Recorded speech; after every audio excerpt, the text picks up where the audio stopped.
Get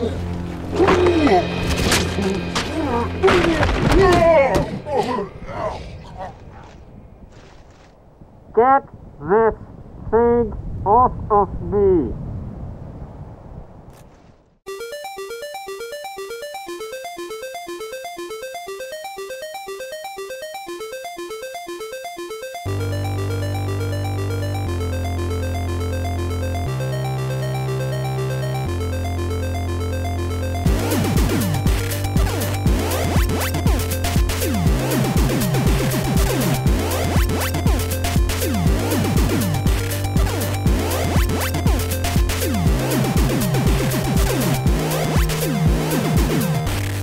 Well, it's here. Halo 3 ODST, one of the most anticipated games of the year.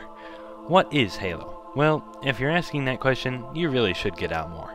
Halo 3 is love or hate.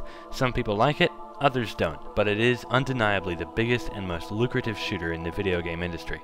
Halo 3 still stands proud as the top-selling first-person shooter of all time. Does this newest installment of the monumental series live up to its ridiculous expectations, or is it glassed over with mediocrity?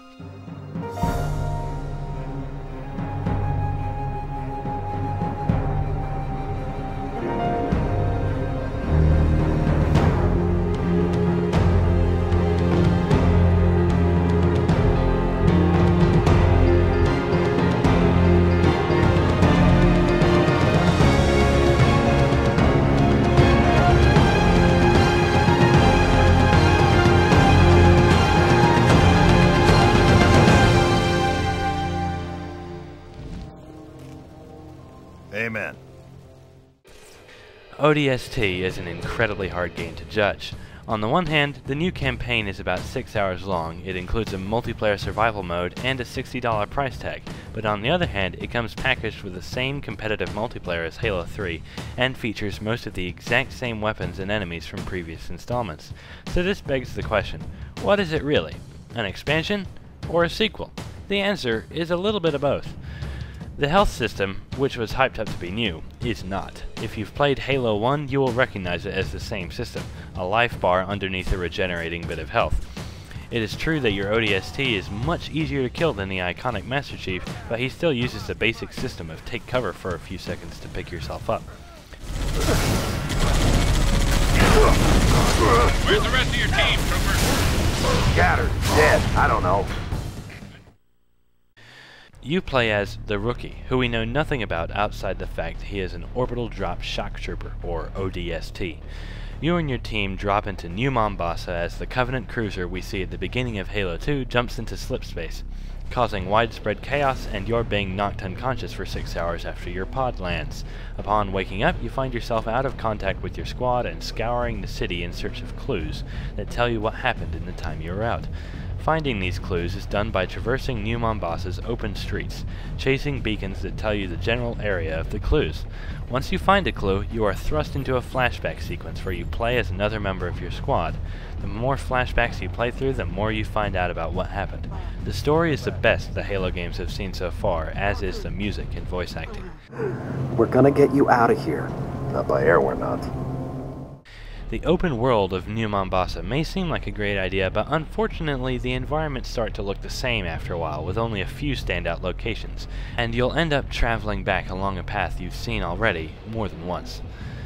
Audio logs that give some backstory and weapons caches with ammo and vehicles in them give good incentive to explore though, and it's incredibly fun to sneak around the city, silently taking out Covenant squads with your 2 new suppressed weapons, or sneaking past a couple of hunters unnoticed.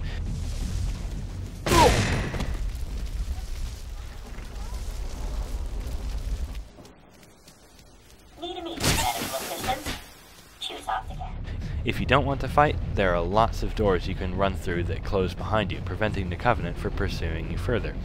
While the free-roaming segments do a great job of inspiring a feeling of loneliness, it's the linear flashback sequences that really shine. These levels are perfectly paced and expertly designed. The variety is excellent, delivering a new type of gameplay every level. What? Found a hole in the wall, trooper! Drive right through it!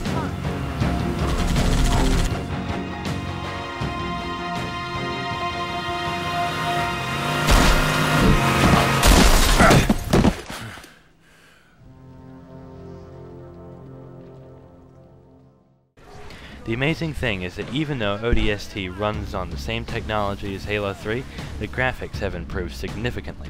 Armor no longer looks quite as much like an action figure, and the lighting is absolutely superb. The new Visor night vision mode puts a different colored outline on edges of objects, allies, and enemies. This is incredibly well done and makes you wonder why the Master Chief's flashlight battery burns out after a few seconds, while these troopers can keep their visors running forever. The visor even puts a faint outline around invisible enemies, provided you're close enough.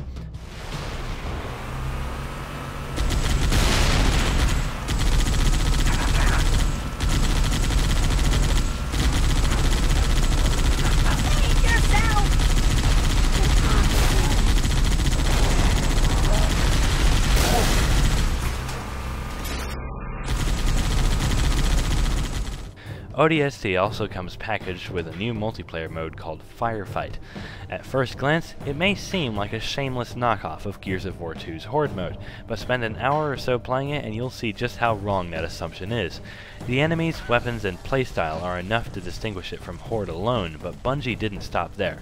Not only are these waves theoretically endless, but skulls are also thrown in to shake things up. Those who played the campaign of Halo 3 should be familiar with these skulls. Turn them on and they make the game harder, whether that's through causing enemies to throw more grenades or forcing you to melee opponents to regain health. As you progress through the waves of Covenant, different combinations of these skulls will turn on and off, continually making the game harder and harder until you and your team are overwhelmed.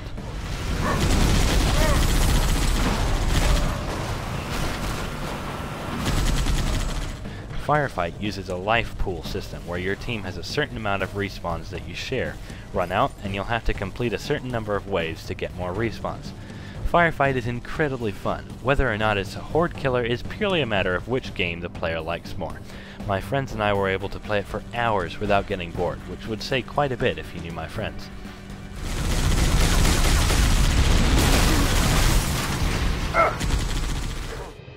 As if that wasn't enough, ODST comes packaged with a second disc simply called Halo 3 Mythic. The disc contains the entirety of Halo 3's fantastic multiplayer, along with 3 new maps. Citadel is based off of the Halo 3 level The Covenant.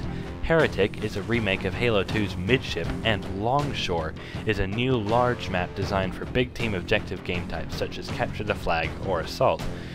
As I've said countless times before, Halo 3's multiplayer is fantastic, balanced, and best of all, pure, unhindered fun. While some complain that since it's basically just a repackaging of what was already in Halo 3, it shouldn't be part of a $60 game. These people are forgetting that the Mythic Disc comes with every single downloadable map pack ever released, which should be a godsend for those who have never bought the DLC maps.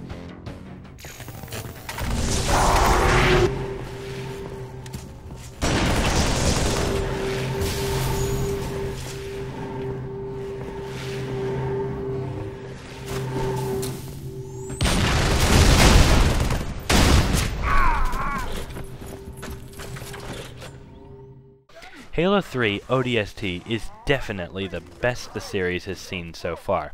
It is true that if you didn't like Halo before, this probably won't change your mind, but for avid fans of the series, it would be a complete and utter foolishness not to own this game. Despite its problems, Halo 3 ODST is still amazingly fun, from its fantastic story to the adrenaline-pumping firefight mode, and that is why I'm awarding it an A+.